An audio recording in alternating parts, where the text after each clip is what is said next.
how to enable PIP mode in YouTube. Hello everybody, welcome back to my channel. This is me, Pinbisnet, and today I'll guide you on how you can enable picture-in-picture mode on YouTube.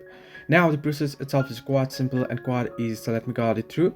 Now, if you wanna enable the picture-in-picture mode on YouTube, you'll need to have the YouTube Premium. So you can simply open up YouTube, head into your profile, and there head into settings, where you'll be able to see the option that says purchases and memberships, and from here you'll be able to purchase the YouTube Premium.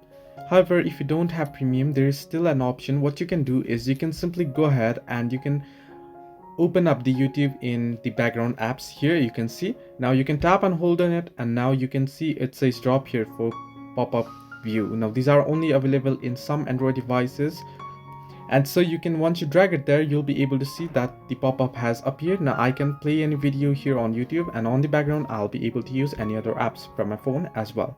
So this way you can enable the PIP mode in YouTube. Hope this helped you. Do like and subscribe, and do not forget to leave a comment down below if you have any further issues.